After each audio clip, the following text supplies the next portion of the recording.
ঘন জঙ্গলের পাশে ছিল ছোট্ট একটি গ্রাম। গ্রামের মানুষ সুখে শান্তিতে থাকত।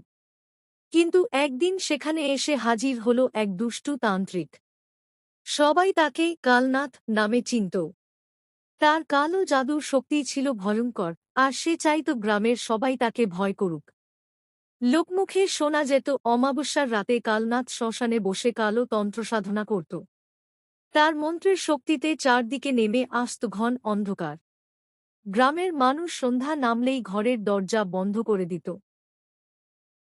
এক রাতে কালনাথ গ্রামের প্রাচীন বটগাছের নিচে এক ভয়ঙ্কর তন্ত্রসাধনা শুরু করল।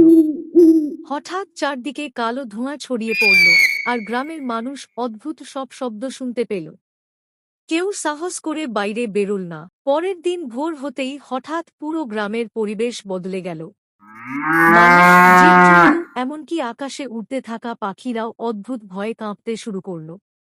গরুগুলো হঠাৎ ছুটোছুটি করতে লাগল, কুকুরগুলো একসঙ্গে চিৎকার করতে লাগল, আর গাছের ডালে বসে থাকা পাখিরা আতঙ্কে উড়ে পালাল। ঠিক তখনই গ্রামের মাঝখানে ঘন কালো ধোঁয়া দেখা দিল। ধোঁয়ার ভেতর থেকে ভেসে এল এক ভয়ঙ্কর কণ্ঠ। আমি কালনাথ। অন্ধকারই আমার শক্তি।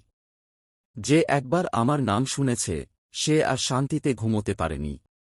আমার মন্ত্রে মৃত্যু নয়, ভয় নিজেই জীবন্ত হয়ে ওঠে। পালিয়ে লাভ নেই। আজ রাতেই তোমার সঙ্গে আমার দেখা হবেই। রাতে গুরুকে নিয়ে আসছি তোর কাছে। এই গ্রাম আজ থেকে আমার। কেউ আমার বিরুদ্ধে গেলে তা সর্বনাশ হবে। আর না, আমরা আর এই অত্যাচার সহ্য করব না। চলো, ওই পাহাড়ের আশ্রমে থাকা মহাসাধুর কাছে যাই।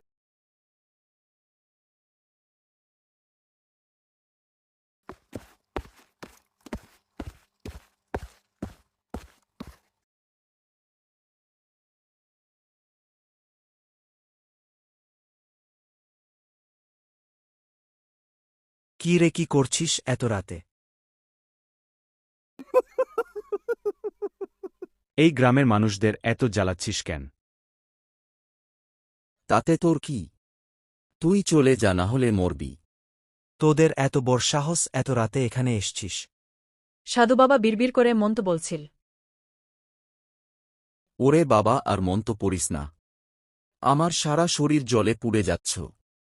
আমি পালাচ্ছি, আর মন তো পড়িস না।